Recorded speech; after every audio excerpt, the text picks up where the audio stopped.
বাম কংগ্রেসের সঙ্গে জোট হলো না কেন আইএসএফের? এই প্রশ্ন প্রায়ই শুনতে হচ্ছে আইএসএফ নেতাদের। রবিবার 14 এপ্রিল জঙ্গিপুরের দলীয় প্রার্থী শাহজাহান বিশ্বাসের সমর্থনের সভায় এই প্রশ্নের জবাব দিলেন ভাঙড়ের আইএসএফ বিধায়ক নওশাদ সিদ্দিকী। এদিন নওশাদ বলেন যে সংযুক্ত মোর্চার তরফে একমাত্র আইএসএফ বিধায়ক গিয়ে বিধানসভায় পারফর্ম করেছে। একইভাবে লোকসভায় পারফর্ম করলে অন্যান্য রাজনৈতিক দল হয়তো ভেঙে পড়বে, তাদের কর্মী সমর্থকরা আইএসএফের দিকে চলে আসবে, সেই ভয়ে জোট করেনি কেউ। তিনি বলেন যে অধীর চৌধুরীর সঙ্গে আরও অনেক নেতাই আছেন, চাননি যারা আইএসএফের পক্ষ থেকে লোকসভায় কেউ যাক।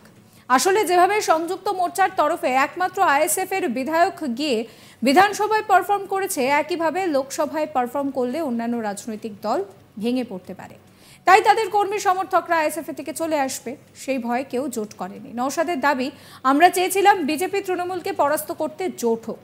দুঃখের বিষয়ে সেই জোট অনেকেই চায়নি, তবে আমরা আমাদের লড়াই থেকে এক পাও পিছিয়ে যাব না। আপনাদের শোনাবো কি বলছেন নওশাদ সিদ্দিকী। অধীর চৌধুরী নয়, আর অনেক নেতা আছে যারা চায়নি তারা আইএসএফ এর পক্ষ থেকে পার্লামেন্টে যাক। যেভাবে সংযুক্ত মোর্চার পক্ষ থেকে পার্লামেন্টে গিয়ে আইনসভার মধ্যে গিয়ে রাজ্যের একমাত্র সংযুক্ত মোর্চা তথা আইএসএফ এর বিধায়ক যেভাবে পারফরমেন্স করছে, যদি আইএসএফ এর পক্ষ থেকে তখন চলে যায় একই পারফরমেন্স করে, তাহলে অন্যান্য রাজনৈতিক দল হয়তো ভেঙে পড়বে, তাদের কর্মী সমর্থকরা আইএসএফ এর দিকে চলে আসবে। এই ভয়ে অনেকে আমাদের সাথে জোট করেনি। আমরা চেয়েছিলাম ঐক্যবদ্ধ হয়ে বিজেপি তৃণমূলকে সহজেই পরাস্ত করব, সেই জন্য আমরা জোট চেয়েছিলাম। কিন্তু দুঃখের বিষয় অনেকে জোট করেনি। কিন্তু আমাদের যে লড়াই থেকে এক পা আমরা পিছিয়ে যাব না। আমাদের কষ্ট করতে হবে, ক্ষমতা একটু বেশি লাগবে, বেশি সময় দিতে হবে, কিন্তু আমরা লক্ষ্যে অবিচল, বিজেপি তৃণমূলকে আমরা পরাস্ত করব। এখন পর্যন্ত 17টিতে দিয়েছি। আপনাদের মুর্শিদাবাদে আমরা 2টো লোকসভা, মুর্শিদাবাদ লোকসভা যারা হাবিব শেখ দাঁড়িয়েছেন, এক্স বিএসএফ সেনা তিনি, এবং জঙ্গিপুর লোকসভাতে শিক্ষানুরাগী সমাজসেবী ব্যবসায়ী জনাব শাহজাহান বিশ্বাস সাহেব দাঁড়িয়েছে, এবং একটা উপনির্বাচন ভগবানগুলো উপনির্বাচনে শিক্ষক তিনি মাস্টার মশাই মুর্শিদুল আলম সাহেব আমার যিনি বাদিকে দাঁড়িয়েছেন, তিনি কন্টেস্ট করছেন। এবং রাজ্যের বাকি আর টোটাল মিলিয়ে লোকসভাতে আমরা 17 জায়গায় এখনো পর্যন্ত প্রার্থী দিয়েছি। জঙ্গিপুর লোকসভা কেন্দ্রে আইএসএফ প্রার্থী শাহজাহান বিশ্বাসের সমর্থনে নির্বাচনী জনসভা করলেন বিধায়ক নওশাদ সিদ্দিকী। রবিবার 14 এপ্রিল বিকেলে রঘুনাথগঞ্জের মঙ্গল জোনে জনসভা করেন তিনি। সভায় কর্মী সমর্থকদের ব্যাপক উপস্থিতি লক্ষ্য করা যায়। এদিন জনসভায় ভাঙড়ের বিধায়ক নওশাদ সিদ্দিকী ছাড়াও প্রার্থী শাহজাহান বিশ্বাস এবং অন্যান্য নেতৃবৃন্দ তারা উপস্থিত ছিলেন। এদিনের জনসভা থেকে নাম না করে প্রদেশ কংগ্রেসের সভাপতি তথা বহরমপুরের বিদায়ী সাংসদ অধীর রঞ্জন চৌধুরীকে তীব্র ভাষায় আক্রমণ করেন নওশাদ সিদ্দিকী।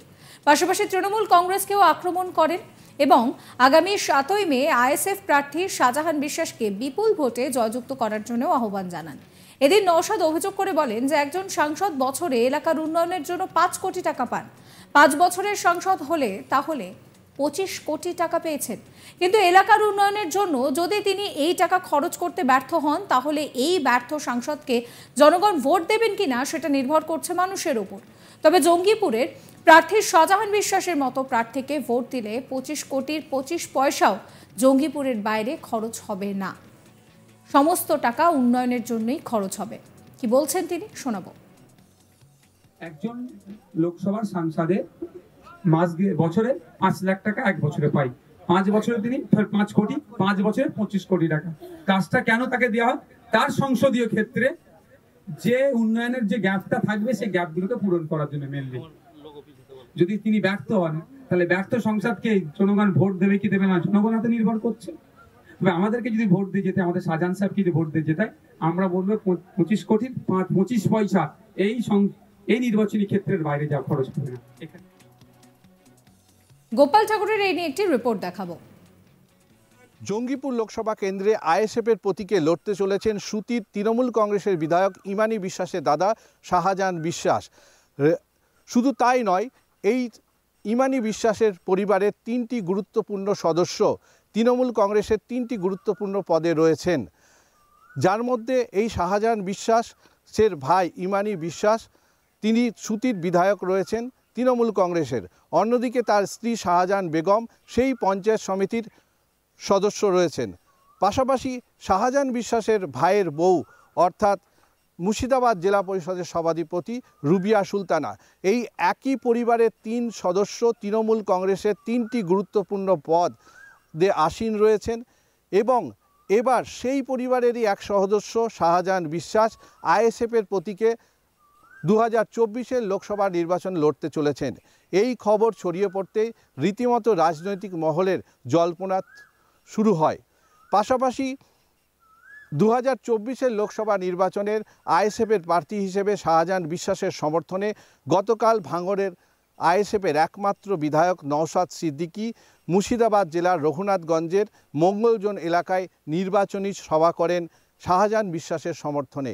এই সভা থেকে তিনি বক্তব্য রাখতে গিয়ে স্বভাবতই রাজ্যের শাসক দল তৃণমূল কংগ্রেস এবং বহরমপুরের সাংসদ তথা প্রদেশ কংগ্রেস সভাপতিকে তীব্র আক্রমণ করেন এবং এই সভার মঞ্চ থেকে জোট প্রসঙ্গে বক্তব্য রাখতে গিয়ে তিনি বলেন যে শুধু অধীর চৌধুরী নন, রাজ্যের অনেক নেতারাই চাননি যে আইএসএফের সাথে বাম কংগ্রেসের জোট হোক। কারণ হিসেবে তিনি বলেছেন যে রাজ্যের একমাত্র আইএসএফের বিধায়ক যিনি রাজ্যের বিধানসভায় গিয়ে যে পারফরমেন্স দেখাচ্ছেন সেই একইভাবে কেন্দ্রের পার্লামেন্টে গিয়েও পারফরমেন্স দেখাবেন, তাই অনেক নেতারা চাননি বলেই সেই জোট হয়নি এবং জোট না হওয়ার কারণে তারা ভেবেছেন যে যদি সেই একই পারফরমেন্স পার্লামেন্টে গিয়ে দেখান তাহলে তাদের দলের অনেক সমর্থক এবং কর্মীরা স্বভাবতই আইএসএফের দিকে ঝুঁকে পড়বে এবং এই ঝুঁকে পড়ার ফলেই তারা ভয় পেয়েছেন এবং তারা জোট করেননি। অন্যদিকে তিনি বলেন যে আমরা চেয়েছিলাম যে ঐক্যবদ্ধ হয়ে রাজ্যের শাসক দল তৃণমূল কংগ্রেস এবং কেন্দ্রের বিজেপির বিরুদ্ধে লড়তে, কিন্তু তারা চাননি বলেই জোট হয়নি। কিন্তু আমরা এক পাও পিছু হটব না, আমাদের লড়াই জারি থাকবে।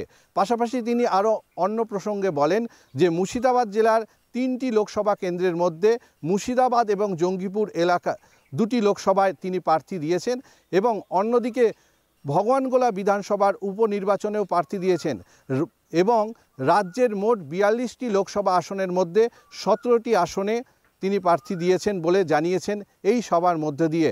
পাশাপাশি তিনি এই সভার মধ্যে দিয়ে সাধারণ মানুষের প্রতি আহ্বান করেন যে আইএসএফের প্রার্থীদের বিপুল ভোটে জয়যুক্ত করার জন্য।